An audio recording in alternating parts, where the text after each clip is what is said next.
নমস্কার বন্ধুরা, Piyali lifestyle with village ফুডে সকলকে স্বাগত জানাচ্ছি। আজকে 43 ডিগ্রি তাপমাত্রা, প্রচণ্ড গরমে কিন্তু অস্থির লাগছে।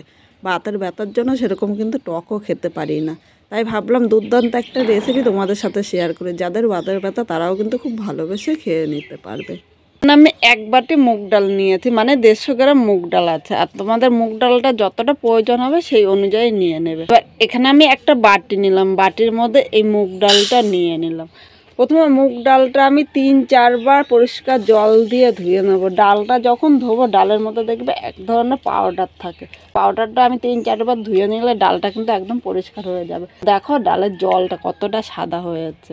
এখানে ডালটা আমি 4 বার ধুয়ে নিয়েছি আর ডালটা কিন্তু পরিষ্কার হয়ে গিয়েছে। এবার একটা কথা তোমাদের বলছি, অনেকে বলবে যে মুগ ডাল, তারপর আবার বলছো বাতের ব্যথা কমবে, কিভাবে সেটা সম্ভব? এখানে মুগ ডাল অনেকে খেলে গ্যাস হয়, কিন্তু আমি আজকে কাঁচা মুগ ডাল রান্না করব। কাঁচা মুগ ডাল রান্না করলে কিন্তু একটুও গ্যাস হবে না। এখানে একটা কড়াই বসিয়ে দিয়েছি, কড়াইয়ের মধ্যে আমি জল নিয়ে নিলাম।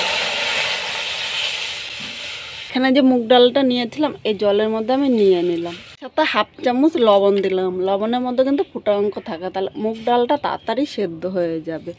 এবার আমি কিন্তু আগুনটা একটু জোরে দিয়ে মুগ ডালটা 5 মিনিট জাল দিয়ে নেবো। আর ডালটা দেওয়ার পরে আমি কড়াইতে কিন্তু হাতা বা খুন্তি এখন লাগাবো না, তাহলে ডালটা কিন্তু সেদ্ধ হতে দেরি হবে। তোমরা হাতা খুন্তি না লাগিয়ে এইভাবে সেদ্ধ করে দেবে, দেখবে অনেকটা টাইম কিন্তু কম লাগবে। আমার এই টিপসটা কিন্তু তোমরা একবার ফলো করতে পারো। আর আমি আগুনটা জোরে দিয়ে 3 থেকে 4 মিনিট জাল দিয়ে নেবো, তাহলে ডালের যে একটা সাদা পাউডারের যে একটা জলটা কিছুটা থাকে, সেই পাউডারটা কিন্তু দেখো উপর দিয়ে এই যে ফেনা ফেনা উঠতে শুরু করেছে। আমি আরও 2 থেকে 3 মিনিট জাল দিলে কিন্তু এই ফেনাটা পুরো উপর দিয়ে ভেসে উঠবে। বন্ধুরা, ডালটা 3 মিনিট জাল দিয়ে নিয়েছি আর দেখো ডালের এই ফেনাগুলো সাইড দিয়ে কিন্তু উঠে ভেসে উঠেছে। আর এখন আমি এই ফেনাগুলো হাতা দিয়ে এইভাবে কেটে কেটে নিয়ে নেব। কিন্তু ডালের যে নোংরা থাকে সেই নোংরাটা এইভাবে ভেসে উঠেছে। তোমরা কিন্তু হাতা দিয়ে এইভাবে পরিষ্কার করবে, কিন্তু ডালের মধ্যে হাতাটা লাগাবে না, তাহলে ডালটা সেদ্ধ হতে কিন্তু অনেকটা দেরি হয়। আমি ডালটা ভালো করে পরিষ্কার করে নিলাম, আবার আমি 3 থেকে 4 মিনিট জাল দিয়ে নেবো। খুব অল্প সময়ে কিন্তু ডালটা সেদ্ধ হয়ে যাবে। বন্ধুরা, ডালটা সেদ্ধ হতে হতে এখানে আমি আম নিয়েছি, আমটা আমি আগে পরিষ্কার করে নেবো। এভাবে খোসাটা কিন্তু ভালো করে ছাড়িয়ে নিতে হবে। আর এই গরমে আমাদের বাতের ব্যথার জন্য অনেকে টক খেতে পারে না, এইভাবে আম দিয়ে আম ডাল করলে কিন্তু তারাও খুব ভালোবেসে খেতে পারবে। এখানে আমটা আমি ভালো করে পরিষ্কার করে নিয়েছি, এবার মাঝখান থেকে এইভাবে ফেলে নিলাম। এবার আমের যে আটিটা আছে দেখো, বটির মাথার দিয়ে আমি আমের আটিটা এভাবে বের করে নেব। আর আমি বটি দিয়ে কাটছি, তোমাদের যেরকম সুবিধা হয় সেই হিসাবে কিন্তু কেটে নেবে। এবার আমগুলো আমি একটা আমে 4 পিস করেছি, দেখো এইভাবে কিন্তু পিসটা করে নিতে হবে। খুব বেশি কিন্তু আমি বড় করে নিই, এইভাবে লম্বা লম্বা করে কেটে নিয়েছি। একইভাবে আমি ওই হাফ আমটাও কেটে নিলাম।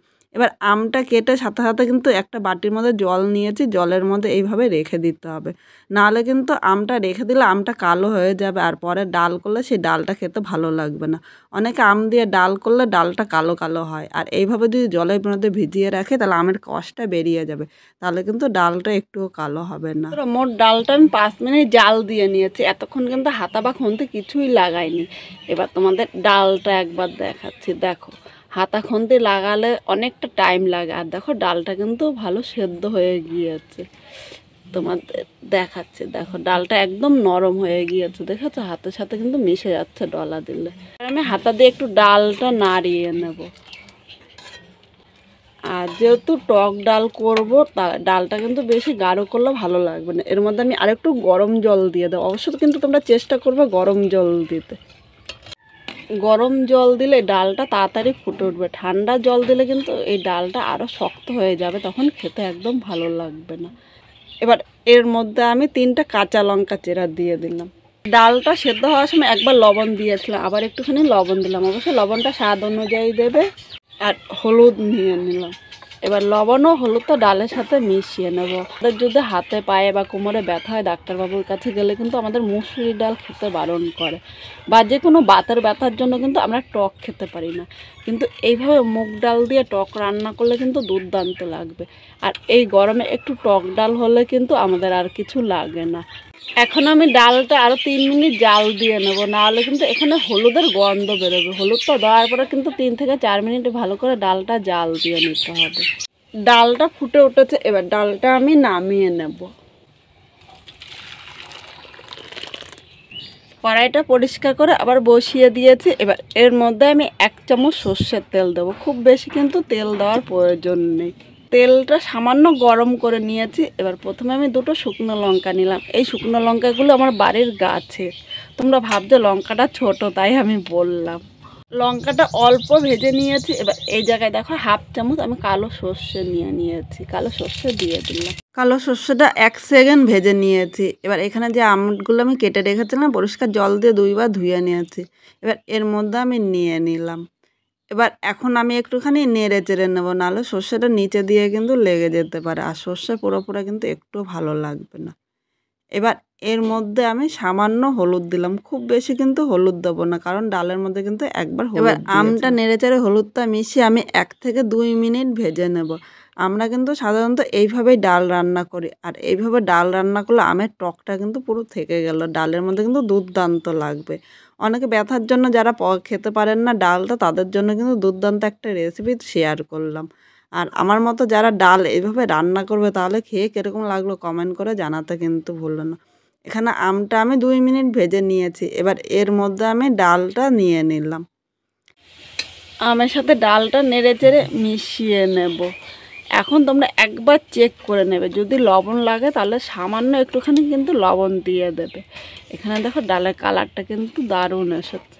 ডালটা আমি আর 2 থেকে 3 মিনিট জাল দিয়ে নেব, তাহলে কিন্তু আমটা পুরো সেদ্ধ হয়ে যাবে। এখানে ডালটা ফুটে উঠেছে। এবার এই জায়গায় আমি দেখো 1/2 চামচ চিনি নিলাম। এবার চিনিটা দিয়ে দিলাম। চিনিটা ডালের সাথে নেড়ে চেড়ে মিশিয়ে নিচ্ছি। আর এখানে চিনিটা দেওয়ার একটাই কারণ হলো যাতে টকটা ব্যালেন্স হয়, আর ডালটা খেতে কিন্তু দারুণ লাগবে।